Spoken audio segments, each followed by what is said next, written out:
Imagine a world where every thought that rises in your mind bends back toward you. Like a mirror in a room where no window opens to the outside, you wait. And the first pulse of your day is not the rising sun or the smell of earth, but the insistent whisper, me, your failures, your needs, your desires, your pain. The culture that surrounds you has taught you this ritual. Think of yourself first. Protect yourself. Love yourself above all. They told you this was the path to freedom. But what if it was the most carefully constructed prison of all? Agnes Callard stands in that storm of self-worship with a voice that cuts against the noise. She is not a prophet from ancient times, not a saint carved in marble, not a mystical oracle that speaks in riddles. She is a philosopher of our age, alive, present, unafraid of discomfort. And she says something few dare to speak aloud. Stop thinking so much about yourself. It sounds absurd, almost offensive. In a time where self-care has become a religion and narcissism has been baptized as health. But listen carefully, because beneath her words hides a truth most of us have been running from. If you can silence the choir of your ego, even for a moment, you will hear a sound you've forgotten, the world calling you. The self is greedy. It swallows experiences not to cherish them, but to convert them into fuel for its endless hunger. You eat not to taste, but to post. You read not to learn, but to declare that you have read. You love not to give, but to receive the reflection of being lovable. This is not living, it is orbiting endlessly around your own shadow. And here is the paradox. The more you chase your happiness by staring at your reflection, the more the reflection fractures into pieces and the more hollow you feel.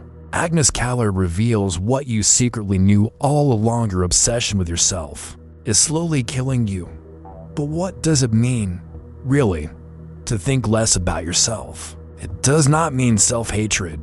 It does not mean disappearing into servitude. It means to shift the axis of your existence away from the relentless mirror and toward the space where others stand, where dialogue is born, where love breathes. It means to stop treating every encounter as a stage where you perform your identity and instead let life be what it is, unpredictable, shared, mysterious. Think of it this way. The ego is like smoke filling a room. At first, you barely notice it.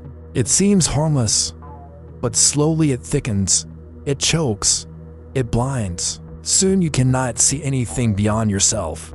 The world disappears. You are alone. This is the loneliness that eats people alive in crowded cities and bright screens glowing in the night.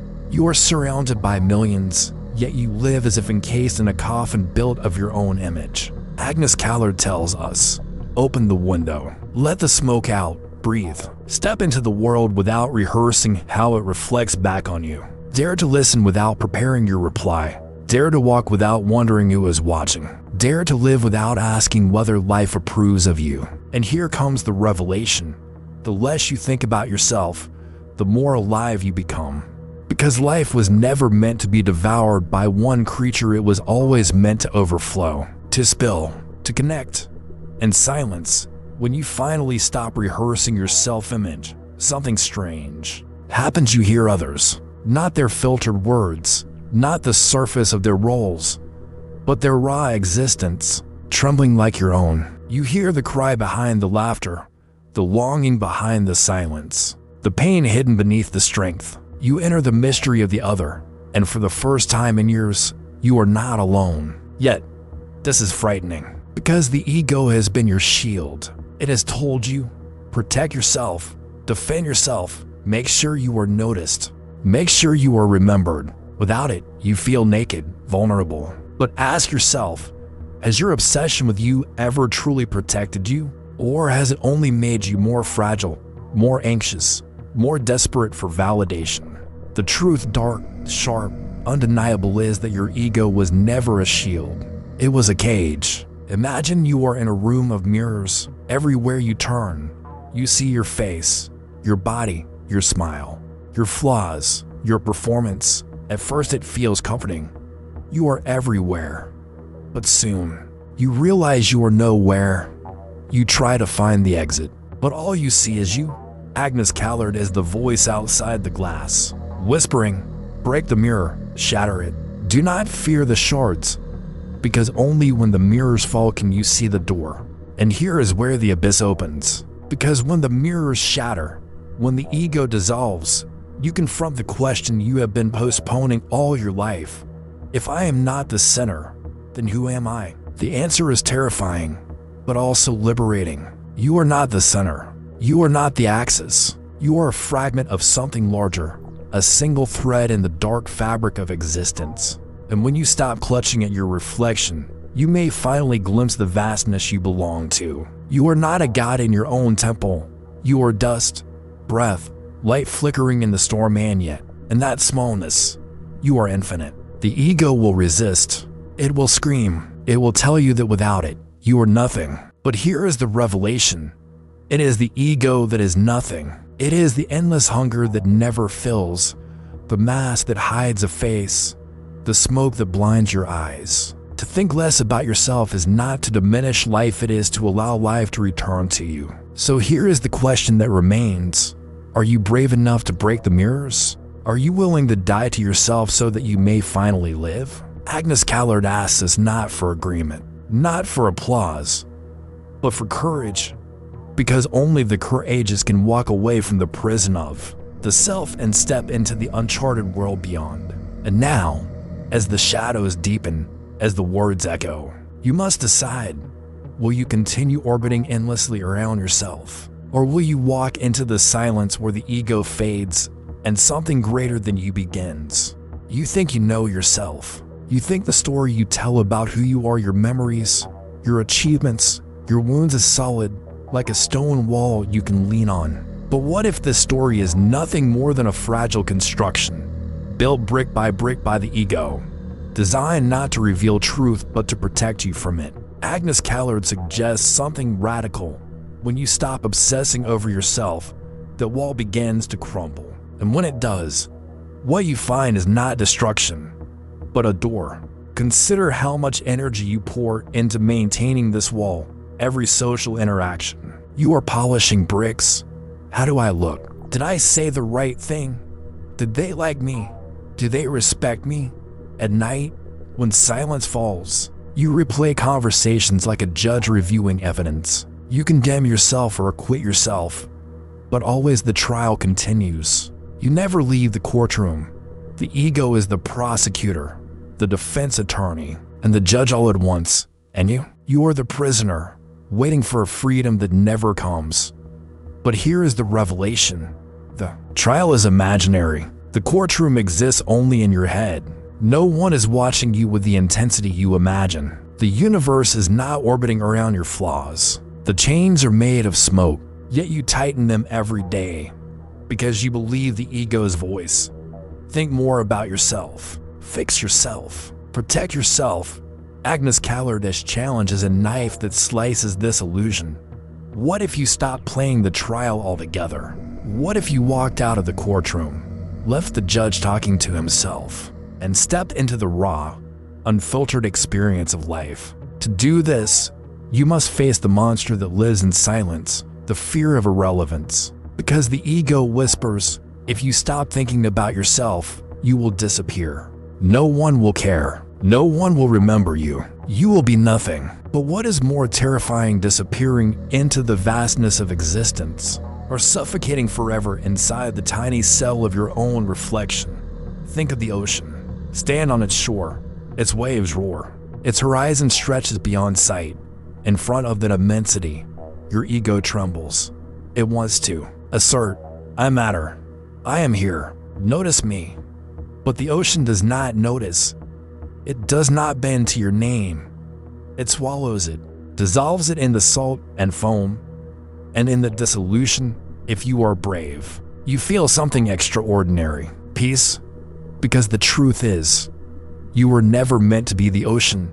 You were meant to be a drop, alive precisely because you belong to something larger. Agnes Callard reminds us, stop clutching your drop as if it were the whole. Let it merge. Let yourself belong. Only then will you taste the depth of living. Yet, to live this way is not easy. It demands you abandon the comfort of the performance, Modern life thrives on performance, the curated photo, the polished phrase, the endless updates of me.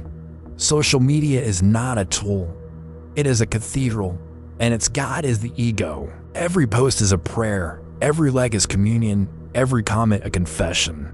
But what if this God is false? What if this altar you kneel at every day is nothing but a mirror in disguise, feeding you the illusion that you exist only when you are seen? This is the heresy Agnes Callard dares to speak. You do not need to be seen to exist. You do not need to be admired to live. You do not need to constantly measure your worth in the gaze of others. You can walk into the shadow where no one applauds, no one validates, no one remembers, and still find meaning there. But why is this so difficult? Because we are addicted to ourselves. The ego is a drug, and every glance, every compliment, every recognition is a dose. Without it, we shake. Without it, we panic. And so we return, again and again, to the mirror, desperate for another hit of me. Callard exposes the addiction, but she also points to the cure. Withdraw from yourself. Step into the painful detox of silence. Let the absence of me burn through you until you discover that you can breathe without it. Picture this. You are climbing a mountain. Each step is heavy. You carry a bag full of mirrors strapped to your back. They clatter. They weigh you down. But you cannot imagine climbing without them. You think, these mirrors are me. Without them, I am nothing. But one day, exhausted, you set the bag down. The mirrors crash. They break. And for the first time, you look around. You see the mountain, the sky, the horizon. You see a world that had been there all along, hidden by the obsession of carrying yourself everywhere. That moment of release, that is what Agnes Callard offers. The freedom of seeing, without the weight of yourself. Of course, the ego resists. It fights back with rage, with fear, with the illusion of control. It whispers, if you do not think about yourself, others will forget you. If you stop defending yourself, they will destroy you. But look closely. Has your obsession with yourself ever truly saved you from pain? Or has it only multiplied it? The truth is merciless. The ego does not protect. It amplifies. Every criticism becomes unbearable. Every slight becomes a wound. Every shadow becomes a threat. It is not your friend, it is your tormentor. Agnes Callard's insight is both terrifying and liberating. Stop feeding your tormentor. Stop kneeling at its altar. Stop offering it your life in exchange for the illusion of safety. Step into the void. Step into the abyss where you are not constantly thinking about yourself. And there, strangely, mysteriously, you may find the one thing you have been chasing all along: freedom. Because freedom does not come from defending your reflection. It comes from breaking it. Freedom does not come from winning the trial in your head. It comes from leaving the courtroom. Freedom does not come from being admired. It comes from daring not to care. But beware, this path is not for the comfortable. It is not for the ones who want applause, nor for those who crave certainty. It is for those who are willing to lose themselves in order to find life itself. The ego will die screaming, and yet, when it dies, you will not. You will breathe deeper than ever before. So here we stand, in the flickering light of revelation. Agnes Callard's voice echoes like a bell in the night. Stop thinking so much about yourself. It is not an insult. It is not a command. It is an invitation into the mystery, into the silence, into the abyss where the prison breaks. Open and the horizon stretches without end. The question is simple, but it cuts like a blade. Will you keep feeding your reflection, or will you dare to step beyond it? There is a silence that terrifies most people. It is the silence that comes when the noise of your ego finally fades, when the endless chatter of self-concern grows quiet. For many, this silence feels like death. They panic. They run back to the mirror, back to the familiar trial of me. But if you dare to remain in that silence, if you endure the discomfort without rushing to fill it, something extraordinary begins to happen. You start to hear not only the world around you, but the deep echoes of a life that is larger than you. A life that has always been whispering beneath the roar of the self. Agnes Callard does not give you comforting instructions. She does not hand you a formula for happiness. Instead, She unsettles you. She forces you to look at the truth you try to avoid, that the more you think about yourself, the smaller you become. It is a paradox that crushes the logic of our age. Society tells you, amplify yourself, build your brand, make your name unerasable. But Callard stands in defiance, suggesting that this obsession is not building you, it is erasing you. Because in amplifying your ego, you lose your soul. Think of the stars. They shine not by obsessing over themselves, but by burning, by giving. Their existence is not performance, it is radiation, unself-conscious light. And yet, we humans have reversed this logic. Instead of shining outward, we coil inward, endlessly reflecting our own glow, until the light suffocates. That is why the modern self feels so dumb, so restless, because instead of being a star, you have become a mirror. And mirrors do not shine, they only echo. Callard calls us back to the raw truth. Life is not meant to be echoed. It is meant to be lived. And living begins when you stop holding your own face hostage in every thought. But what does it mean to think less about yourself in practice? It means when someone speaks, you listen not to prepare your reply, but to enter their world. It means when you walk, you notice the ground beneath you, the air around you, the rhythm of life unfolding beyond your plans. It means when you love, you do not ask, what do I gain? But instead, what do I give? These shifts seem small, but together, they are revolutionary. They tear the chains of the ego link by link. And yet, do not be deceived, this path is not tranquil. When the ego weakens, fear rises. The fear of being invisible, the fear of being irrelevant, the fear of vanishing into the background. That fear is the last defense of the self, its final weapon. It whispers, if you do not fight to be noticed, you will be forgotten. If you do not assert yourself, you will vanish. But let me tell you the dark secret, being forgotten is not death. Vanishing into the greater whole is not erasure, it is liberation. Imagine a candle flame, alone in the night. It flickers, fragile, desperate for protection. But when it is placed in the fire, when it merges into the greater blaze, it does not die. It becomes more than itself. The ego is the candle trembling in isolation. But life, real life, is the fire. To think less about yourself is to let the candle join the blaze. Why then do so many resist this truth? Because the ego is persuasive. It has crafted an entire civilization to defend itself. Our economies thrive on self-obsession. Our technologies are mirrors disguised as tools. Every algorithm whispers, look at yourself again. Adjust yourself.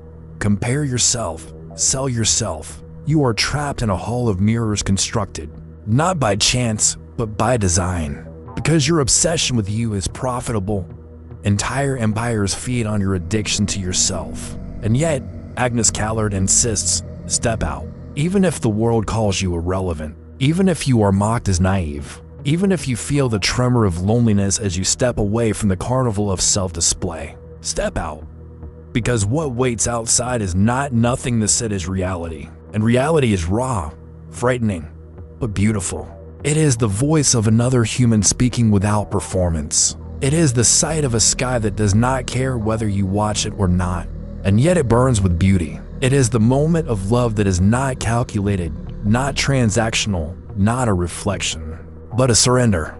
To think less about yourself is to finally taste these moments in their purity, without distorting them through the hunger of the ego. But beware, the ego will not go quietly. It will haunt you, stalk you, whisper at every turn. Even as you try to escape, it will disguise itself as virtue. It will tell you, I am not selfishness, I am self-care. I am not vanity, I am empowerment. I am not obsession, I am authenticity. But do not be deceived. Whether dressed in silk or chains, the ego is still the same prison. The mystery, then, is this: how do you continue without yourself at the center? The answer is not found in grand gestures, but in the steady practice of dissolving. You dissolve a little every time you forget to check if you are being watched. You dissolve when you act without narrating it to yourself. You dissolve when you listen without rehearsing. Slowly, The prison weakens. Slowly, you become free. And in that freedom, a revelation waits. You realize that life was never about you, it was about us. Not the us of politics or identity, but the us of shared existence. The web of being where each thread supports the others. To think less about yourself is not to lose, it is to return to the hidden truth. You are never alone. Yet, the ego continues its desperate plea. If you stop thinking of yourself, who will protect you? Who will defend your worth? And here comes the deepest revelation. Your worth does not need defense. It does not need to be argued, displayed, or marketed. It simply is. Like the breath in your lungs, like the heartbeat in your chest. The ego demands proof. Existence requires none. So the choice becomes stark: live forever in the courtroom of mirrors, or step into the silence where proof dissolves and life begins. Agnes Callard is not offering comfort.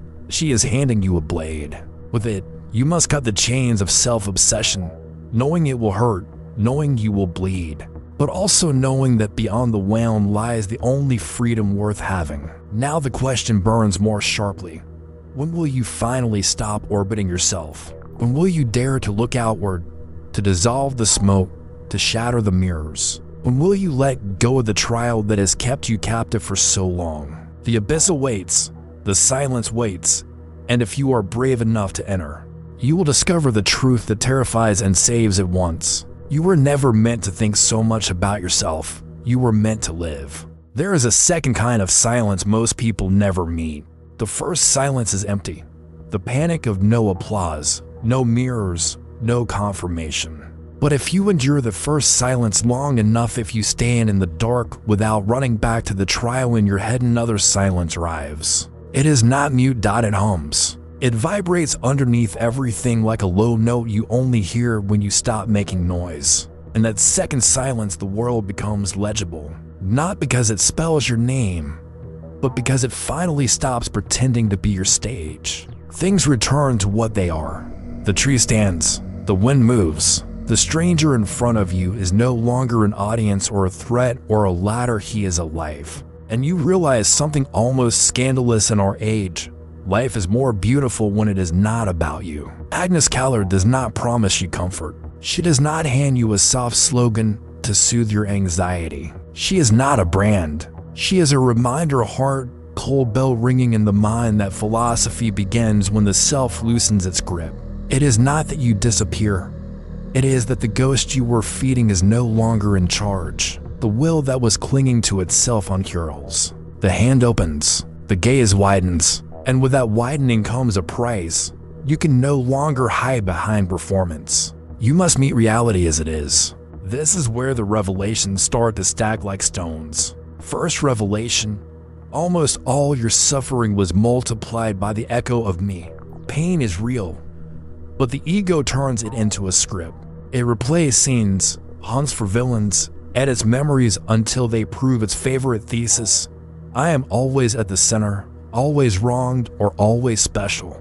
Drop the center, and pain returns to its original size, human-sized. It hurts, but it no longer devours you. You breathe through it. You grow around it. Second revelation: attention is love in its simplest form. When you stop checking yourself, your attention migrates outward like birds leaving winter. You start to feed what you look at. A conversation deepens because you are not secretly drafting your reply. A moment expands because you are not packaging it for later display. This is not saintly morality. It is simple physics of the soul. Attention given becomes meaning found. Meaning found becomes peace that does not depend on applause. Third revelation: courage has almost nothing to do with noise. The bravest people are often quiet, not because they are timid, but because they are not narrating themselves. They do the work in front of them. They help without photographing it. They say I was wrong without dramatizing the confession.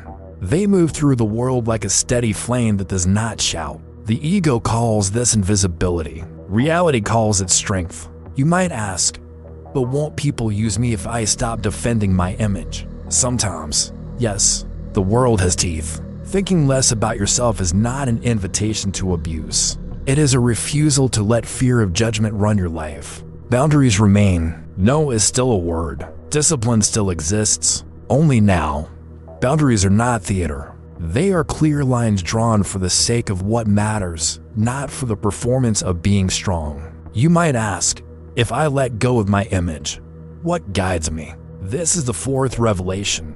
Values are louder when the ego is quiet. Without the mirror, you hear the older music truth, fidelity, justice, mercy. Not the marketing versions, not the moral posing, but the solid shapes that do not bend when you stare at them. You start to act from them, not toward applause but toward reality. And strangely, action becomes lighter. You do what is needed because it is needed, not because it makes a good story about you. How do you practice this without turning it into yet another project about yourself? Begin small. Replace 3 habits of self-absorption with 3 habits of attention. First practice, the unperformed breath. Several times a day, take one breath that is not for the camera in your head. One breath with no commentary. Feel air enter, air leave. Feel the weight of your feet. Let the moment be bare. 30 seconds is enough. You are not fixing yourself. You are exiting the courtroom for half a minute. Second practice, the clean question. Ask one person a question that has no hidden hook. Not so that they like me, not so that I look wise, just to know them. How are you, really? Then wait, enter their world. Do not mind their answer for material about you. This is attention as gift. Third practice, the unrecorded act. Once a day, do something generous that no one will know about. Do not tell the story later. Do not tuck it into a humble brag. Let it vanish into the dark like a seed. The ego will protest, let it. The seed will work in secret. These 3 are not techniques to become a better brand of yourself. They are micro escapes from the mirror. They are rehearsals for a larger life. But the ego has 1,000 costumes. It will try to sneak back in as pride in your new humility, as superiority toward the selfish, as spiritual theater. Expect this. Smile at it the way you would at a child trying old tricks.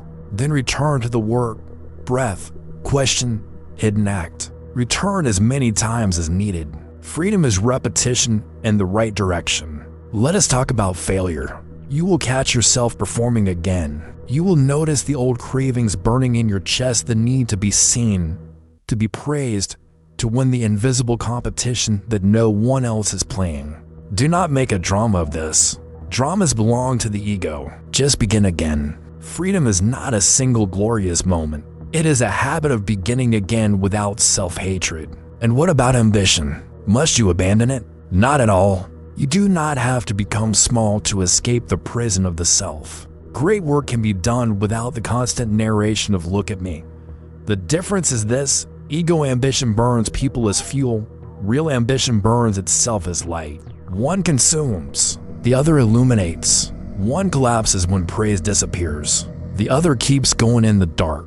If your ambition can survive without applause, it is probably aligned with reality. There is also the question of love. Many treat love as the sweetest mirror. See me, complete me, prove that I matter. That kind of love begins with fireworks and ends with ash, because mirrors eventually crack. To think less about yourself does not kill love. It saves it. When you forget yourself long enough to see the person in front of you, truly see them, not your idea of them, love is reborn as attention, service, play, tenderness, truth-telling. It remains alive when beauty fades and when storms break, because it was never an investment portfolio of the self. And death, the ego cannot look at it straight. It either denies it with distractions or romanticizes it to make the final scene about itself. The second silence allows a different posture. You do not decorate death. You recognize it as part of the order of things. This recognition does not make you morbid. It makes you honest. And honesty frees energy that was trapped in pretending. You live more intensely when you stop trying to secure immortality in the minds of others. There is one more revelation. The heart is to accept the world does not owe you a witness. No cosmic court is waiting to validate your performance. That sounds bleak until you see the gift inside it. If no witness is required, you are free. Free to act without announcing it. Free to learn without narrating it. Free to weep without rehearsing what the weeping says about you. Free to be an ordinary human being, finite, fragile, luminous. The ego finds ordinary offensive. Reality finds it sacred. So let this be the final image. You stand again in the room of mirrors. The glass has been repaired 1,000 times by habit and fear. The judge's bench is empty now. You hear only the faint hiss of your old machinery. In your hand is a small stone, not of rage, but of clarity. You do not need a dramatic gesture. You lift the stone, open your hand, and let it fall. The mirror nearest you fractures. Cold air enters. You can smell the outside. You do the same with the next mirror, and the next, until a path opens in front of you, a rough path, full of light and wind and real faces. You step through. There is no music to announce you, no crowd to celebrate you, only the world, indifferent and magnificent, waiting to be met. You take another step, and your attention, no longer chained to your image, lands on what is here. A voice that needs listening, a task that needs doing, a wound that needs tending, a beauty that needs no witness. You are not less alive for leaving the mirrors. You are more. That is the heart of Agnes Callard's challenge. Not a new self-help rule, not a trick, not a brand, but a dare. Think less about yourself and see what happens. See how grief becomes bearable when it isn't narrated. See how friendship thickens when you stop counting. See how work deepens when it is service, not advertisement. See how the world begins to speak when you finally stop shouting your name at it. And now the choice returns to you. Keep the courtroom lit, keep the mirror spotless, keep feeding the ghost safe, frantic, exhausted, or walk out. Enter the second silence. Practice the unperformed breath, the clean question, the unrecorded act. Fail and begin again. Let the ego starve without hatred. Let your life burn outward like a quiet star that does not ask to be seen. Before you go, listen. This channel is a meeting place for people who are trying to live without the prison of the self, who prefer truth to theater, depth to display. If this spoke to you, if you felt something loosen, even a little, leave a trace that isn't about performance. Write one line below about what you notice when you stop thinking about yourself today. Share it not to brand yourself, but to help someone else make that same small crack in the mirror. Subscribe if you want more of this dark light, this difficult freedom, and then close the app. Find one person, ask the clean question, do the unrecorded act, take the unperformed breath. The room of mirrors will always be there. The world, too, tonight. Choose the world.